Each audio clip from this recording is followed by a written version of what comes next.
Bismillahirrahmanirrahim. Assalamualaikum warahmatullahi wabarakatuh. Hamdan wa syukranillah wa salatan wa salaman ala rasulillah wa ala alihi wa sahbihi wa mawalah amma ba'du. Sahabat Halim semua, ketemu lagi ya dengan saya Riki Suardi, tentu di acara kesayangan kita Diari Halim, dan masih bersama guru kesayangan kita juga Ustadz Imam Syuhada Al-Iskandar Madi. Assalamualaikum Ustaz. Waalaikumsalam warahmatullahi wabarakatuh. Sehat ya? Alhamdulillah. Alhamdulillah. Tema kita ini tema yang relate Ustaz, karena sudah masuk 10 hari terakhir nih, mau masuk 10 hari terakhir bulan Ramadan.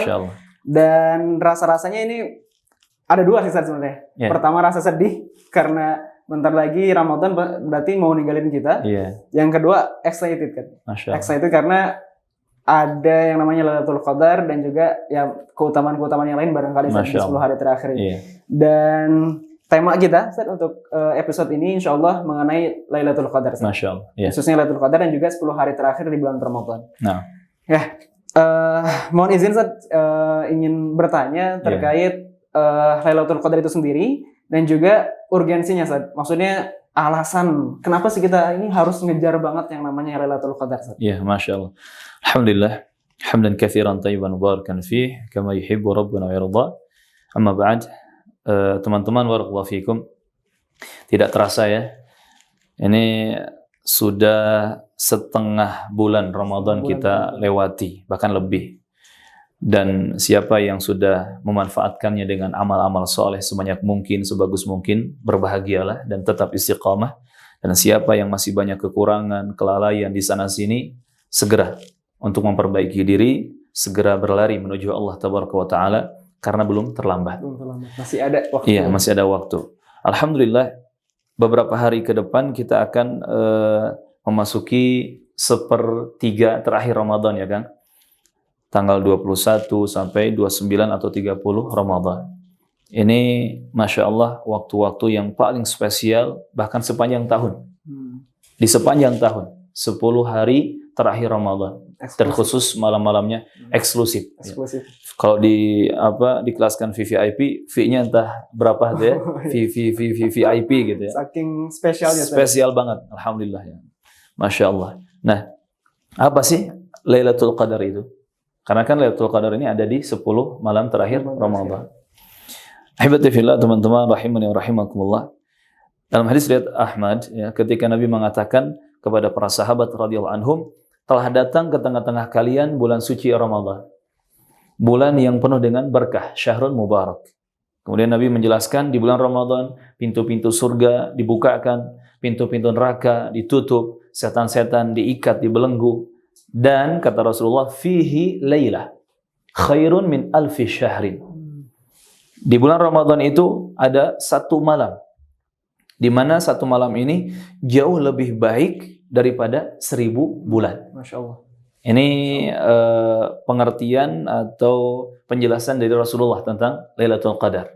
Juga di surah Al-Qadar ya, yang teman-teman pasti sudah hafal ya, karena ada di juz 30 kan. Allah berfirman, "Inna anzalnahu fi lailatul qadr. Lailatul qadri khairum min alfi syahr." Kata Allah Azza wa Jalla, sesungguhnya kami menurunkannya, yakni menurunkan Al-Quran ya, di malam Lailatul Qadar. Ada juga yang mengatakan menurunkan keberkahan, menurunkan ampunan, menurunkan berbagai macam kebaikan. Yang pasti di malam Lailatul Qadar itu Allah menurunkan banyak hal yang baik ya. Lailatul Qadar khairun min alfi syahr. Nah, di sini poinnya. Kata Allah Azza wa Jalla, Lailatul Qadar itu jauh lebih baik daripada 1000 bulan. Perbandingannya mengalahkan 1000 bulan. Tanazzalu, di situ turun ya, malaikat-malaikat, bahkan Jibril juga alaihissalam turun. Karena ini momen spesial gitu.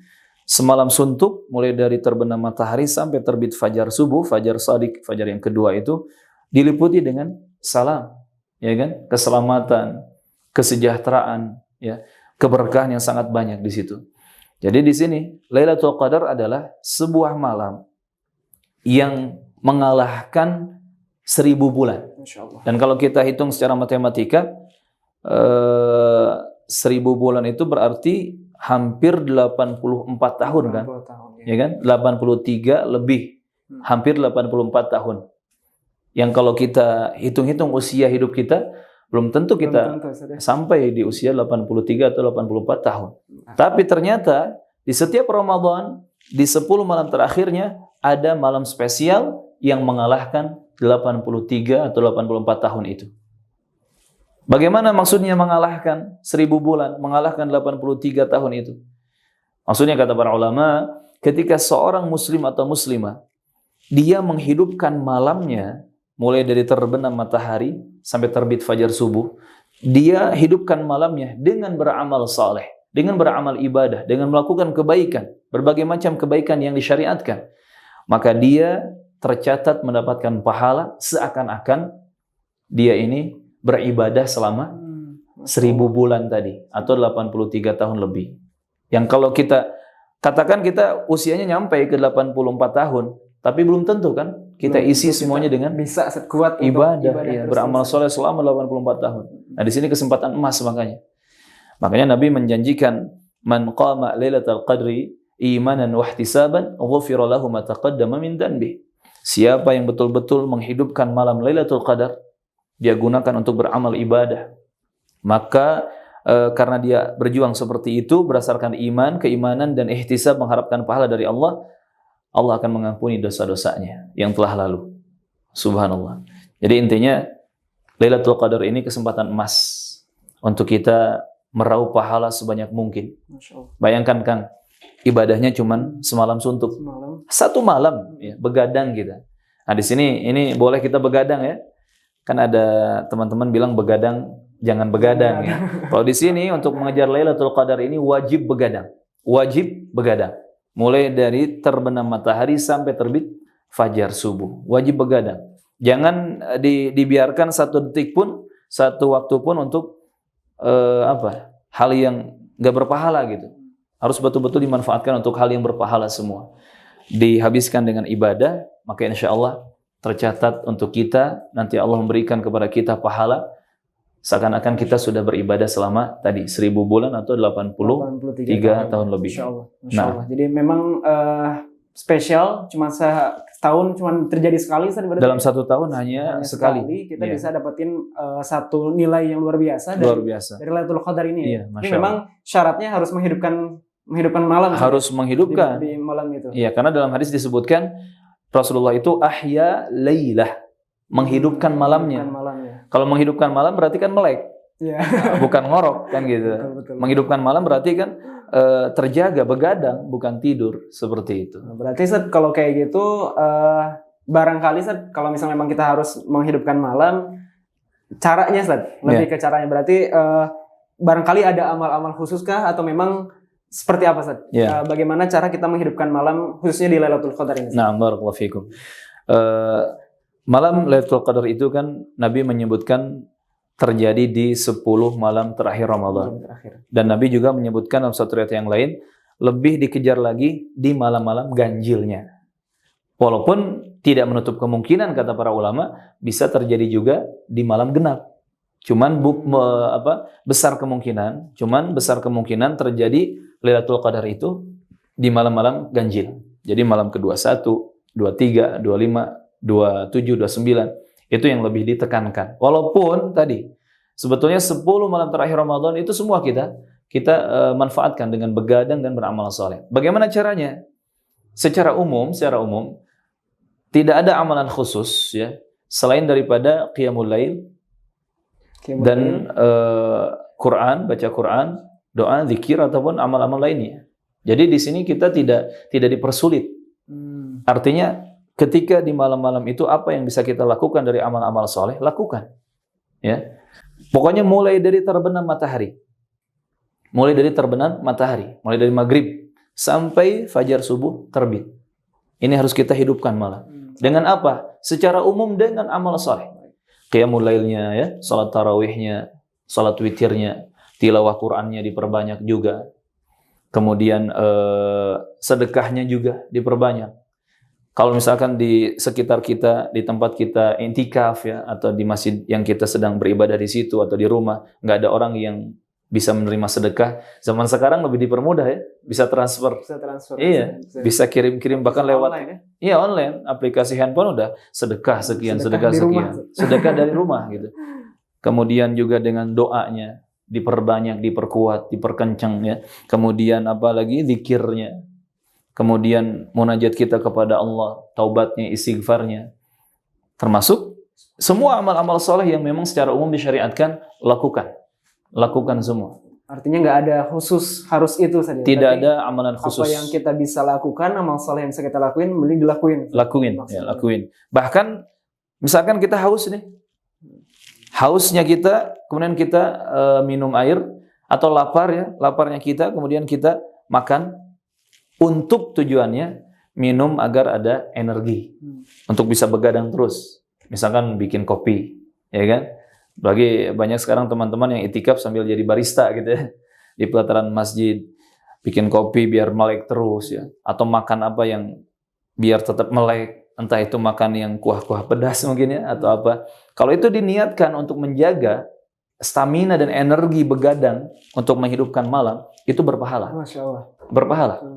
Bayangkan Kang, cuman makanan dan minuman yang kita konsumsi di malam itu, kalau kita niatkan untuk bisa bikin kita tetap melek dan segar begadang, menghidupkan malam dengan amal-amal soleh, itu berpahala. Apalagi ibadah yang kita kerjakannya lebih berpahala. Barakallahu. Masya Allah, yang luar biasa ya. Kapan lagi gitu ya, minum kopi aja bisa berpahala. Iya, kapan lagi? Untuk ibadah. Ya, Masya Allah, betul. Masya Allah. Dan menarik juga, tadi juga sempat disampaikan sama Ustadz, karena Lailatul Qadar ini berpotensi barangkali ya, turunnya itu di malam-malam ganjil Ustaz. Yeah. Dan ini terjadi Ustaz, fenomena barangkali sering terjadi di sekitar kita Ustaz. Rame Ustaz, masjid rame, tapi biasanya random Ustaz. Jadi ganjil rame, genap tuh kadang sepi gitu Ustaz. Ada orang-orang yang mengejar Lailatul Qadarnya, ya udah dihidupkan di malam-malam yang ganjil aja gitu.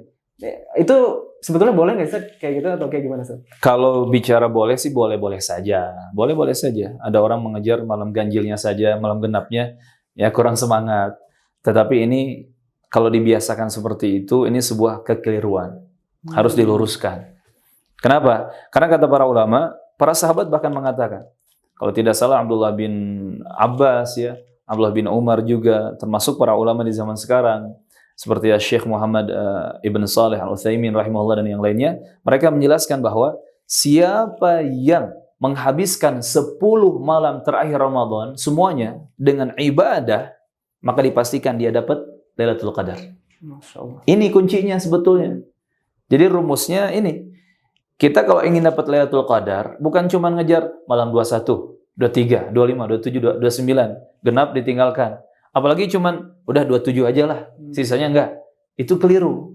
Tetapi tadi kata para ulama, mulai dari para sahabat yang bicara sampai ulama di masa kini, siapa yang menghidupkan 10 malam terakhir Ramadan dengan amal ibadah, amal soleh semuanya, dipastikan dia dapat apa? Dapat Lailatul Qadar. Ini kuncinya. Artinya, berarti kita i'tikaf atau menghidupkan malam 10 malam terakhir Ramadan full, jangan dibeda-bedakan. Malam 21, 22, 23, 24, 25, 26, 27, 28, 29 sampai 30 kalau ada malam ke-30-nya sama semua. Kita begadang ini ya 10 malam terakhir gitu. Jangan cuma ambil 27-nya aja gitu. Kenapa? Karena kita tidak tahu kan, ini perkara gaib. Di malam yang mana Lailatul Qadar pada Ramadan tahun ini terjadi. Gitu. Kita nggak tahu. Barangkali genap juga mungkin. Bisa jadi digenap gitu. Kalau ternyata kita hanya masuk i'tikaf di 21, 23, 25, 27, 29 ganjilnya saja, ternyata di genap terjadi Lailatul Qadar, nggak dapat berarti kan? Sayang gitu. Apalagi yang cuman udahlah 27 aja. Kan ada ya terkadang yang 23 aja udah, sisanya udah bismillah ini kok gitu. Lailatul Qadarnya terjadi di malam ini, nggak bisa. Ini perkara gaib. Termasuk ya teman-teman, jangan sibuk setelah subuh itu mencari-cari tanda.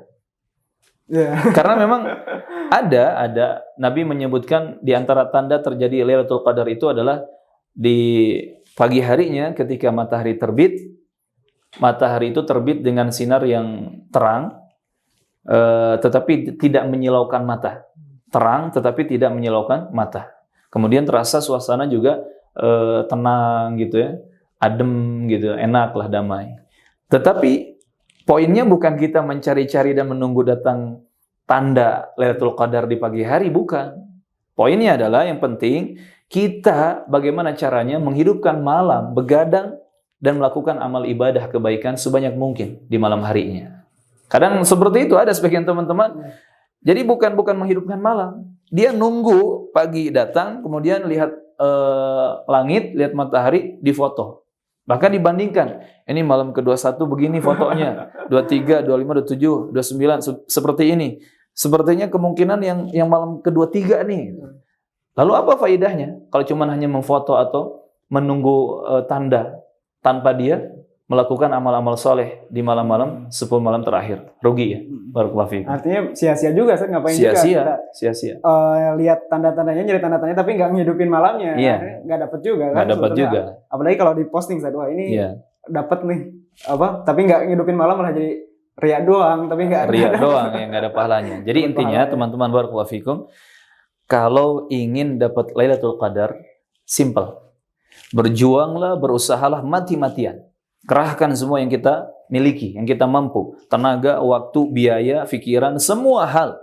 Kerahkan untuk kita begadang selama 10 malam terakhir Ramadan. Mulai dari malam 21, 22 sampai malam terakhirnya. 10 malam terakhir Ramadan kita habiskan dengan ibadah, dengan amal-amal saleh. Insya Allah. Pasti kita akan mendapatkan Lailatul Qadar. Nah, jadi kuncinya teman-teman dihidupin ya. Setiap malam dihidupin. Karena kita nggak tahu Lailatul Qadar itu ternyata turunnya di malam yang keberapa gitu. Jadi kunci tadi pesan dari Ustadz, dihidupin semua malamnya. Nah, oke. Nanti juga tadi disampaikan juga, mohon maaf, disampaikan juga terkait ciri barangkali ya. Ciri alam barangkali tadi ya. Ciri alam isyarat sudah terjadi Lailatul Qadar. Tapi kalau untuk pribadi sebetulnya ada nggak sih untuk pribadi bahwa saya ini semalam dapat Lailatul Qadar, itu ada tandanya nggak sih buat pribadi? Nabi SAW hanya menyebutkan tanda secara fenomena alam saja.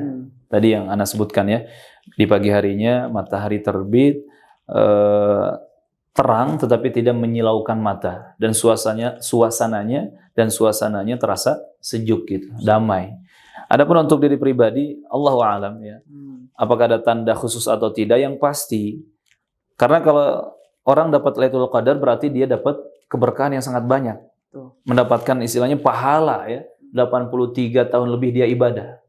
Mungkin bisa dirasakan dalam hatinya ketenangan juga, sakinah. Karena pasti kan di surah Al-Qadar juga disebutkan, salamun hiya hatta matla'il fajr. Salamun hiya hatta matla'il fajr. Itu kata Allah. Keselamatan, kesejahteraan, ketenangan, kebahagiaan, sukseslah pokoknya.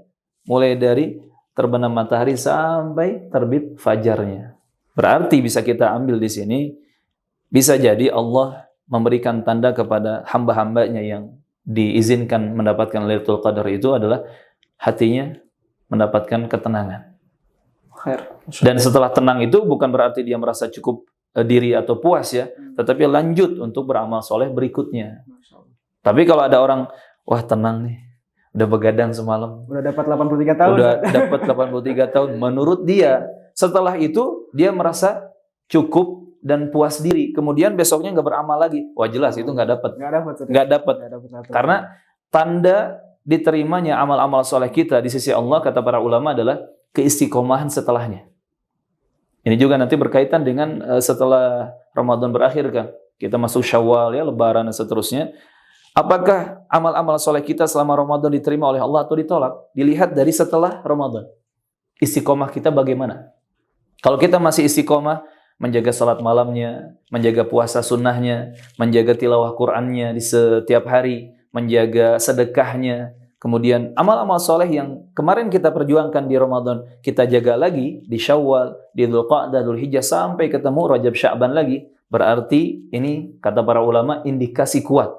Tanda yang kuat bahwa amal-amal soleh kita di bulan Ramadan diterima di sisi Allah Azza wa Jalla. Tetapi kalau Ramadan berakhir, berpisah dengan kita, kemudian di bulan Syawal, baru Syawal, ya masih Syawal, kita sudah bermaksiat lagi, melakukan dosa lagi, balik lagi ke hal-hal yang Allah murkai, yang Rasulullah larang.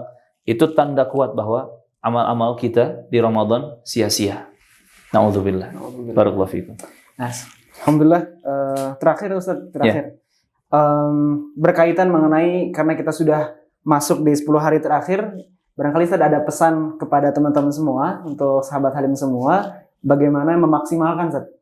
Mumpung masih ada waktu, maksimalin 10 hari terakhir Ustaz, di bulan Ramadan. Ya, barakallahu fikum. Teringat nasihat dari seorang sahabat yang mulia, Mu'adz bin Jabal radhiyallahu anhu. Dia seorang dai yang gigih juga kan. Mu'adz bin Jabal radhiyallahu anhu pernah mengatakan kepada anaknya, "Ya bunai, sholli salata muwaddi'." Jika engkau sholat, kerjakanlah sholat seakan-akan ini sholat terakhirmu. Seakan-akan ini sholat terakhirmu, engkau akan mati setelahnya, engkau akan berpisah dengan dunia setelahnya. Sampai Mu'adz mengatakan, jangan pernah engkau menyangka setelah ini, engkau akan hidup lagi. Dan sesungguhnya setiap manusia itu, setiap hamba itu hidup di antara dua kebaikan. Kebaikan yang sudah dilakukannya dan kebaikan yang belum dilakukannya. Artinya kita kalau hidup di dunia sebagai hamba Allah, sebagai pengikut Nabi Muhammad SAW, kita harus berusaha mengiringi langkah-langkah hidup kita dengan kebaikan. Ada kebaikan yang memang sudah kita lakukan, ada kebaikan yang akan kita lakukan. Nah di sini pesan dari saya pribadi kepada teman-teman semua, ya sahabat Halim, barakallahu fikum. Jadikan Ramadan itu seakan-akan ini Ramadan terakhir kita. Kalau tadi kan Mu'adz bin Jabal mengatakan, kalau sholat, jadikan seakan-akan ini sholat terakhir. Kalau ini sholat wada, gitu, sholat perpisahan kita, pasti kita akan berusaha memberikan kualitas sholat yang terbaik kan gitu. Mulai dari takbiratul ihramnya, ya, bacaannya, gerakannya, doanya, semua yang terbaik. Karena kita meyakini atau menyangka setelah ini nggak bisa sholat lagi kan gitu. Nah Ramadan pun seperti itu kan. Coba kita anggap Ramadan yang sekarang ini 1442 ini adalah Ramadan terakhir kita. Mungkin tahun depan kita nggak ketemu lagi dengan Ramadan. Di tahun-tahun berikutnya kita nggak bisa merasakan nikmat dan manisnya keberkahan Ramadan. Maka kalau kita sudah menganggap ini Ramadan terakhir untuk kita sekarang, pasti kita akan berusaha untuk memaksimalkan semuanya mati-matian. Gitu. Mulai dari siang harinya, kemudian juga malam harinya, kita habiskan semua dengan amal-amal saleh. Barakallahu fikum. Kalau tidak sekarang, kapan lagi? Kapan lagi, Ustaz? Ya, barakallahu fikum. Jazakallah khair, Ustaz, atas ilmunya dan juga nasihatnya. Alhamdulillah teman-teman semua, kita sudah membahas mengenai Lailatul Qadar dan juga memaksimalkan 10 hari terakhir bulan Ramadan. Mudah-mudahan Allah beri kesempatan kepada kita untuk bisa memenangkan ya Lailatul Qadar ini. Dan teman-teman semua, ya, episode 2 ini sudah kita selesaikan, alhamdulillah. Dan teman-teman bagi yang belum subscribe, silahkan subscribe dulu, ya. Dan juga barangkali kalau misalnya merasa ini bermanfaat, silahkan untuk di-share juga ke sahabat, keluarga, dan lainnya. Dan jangan lupa juga follow Instagram kami di @halimquran. Baik teman-teman, kita tutup bersama dengan membaca kafaratul majlis. Ada teman sedikit nih, Pak, teman sedikit. Iya, Anda lupa tadi. Jadi teman-teman semua, sahabat Halim, barakallahu fikum, di 10 malam terakhir Ramadan jangan lupa memperbanyak doa yang Rasulullah ajarkan kepada Aisyah. Allahumma innaka afuwun tuhibbul afwa fa'fu anni. Ini diperbanyak. Terkhusus di tadi 10 malam terakhir. Allahumma innaka afuwun tuhibbul afwa fa'fu anni. Ya Allah, sesungguhnya Engkau Maha Pemaaf. Engkau mencintai kemaafan, maka maafkanlah aku. Ampuni dosa-dosaku. Perbanyak doa ini. Insyaallah Allah akan bantu kita mendapatkan keberkahan Ramadan. Masya Allah. Ya, jadi salah satu lagi nih teman-teman, salah satu ilmu lagi buat kita, ya. Doa yang mungkin perlu kita perbanyak di 10 hari terakhir bulan Ramadan. Sebanyak mungkin. Sebanyak mungkin. Kalau bisa jutaan kali kita baca. Allahumma innaka afuwun tuhibbul afwa fa'fu anni. Tuhibbul afwa fa'fu anni. Masya Allah. Baik teman-teman, alhamdulillah sudah kita dengarkan bersama tadi nasihat dari Ustaz kita, mudah-mudahan menjadi bekal untuk memaksimalkan Ramadan kita di sisa-sisa terakhir ini. Amin. Amin. Kita tutup ya dengan bersama-sama membaca doa kafaratul majelis. Subhanakallahumma bihamdika asyhadu an la ilaha illa anta astaghfiruka wa atubu ilaik. Terima kasih. Assalamualaikum warahmatullahi wabarakatuh. Waalaikumsalam warahmatullahi wabarakatuh. Jazakallahu khair. Barakallahu fikum. Jazakumullah khairan. Bismillahirrahmanirrahim. Alhamdulillah wassalatu wassalamu ala Rasulillah. Sahabat Halim semuanya, jangan lupa ya untuk like, komen, dan subscribe YouTube channel Halim Quran. Karena insya Allah akan ada video kajian Islam yang akan membahas tentang permasalahan Islam di zaman kekinian. Dan juga teman-teman sahabat Halim, jangan lupa untuk follow sosial media @halimquran. Sekali lagi, sosial media @halimquran. Karena setiap harinya akan ada info-info menarik seputar Quran dan keislaman. Semoga berkah untuk semua. Sahabat Halim, barakallahu fikum. Assalamualaikum warahmatullahi wabarakatuh.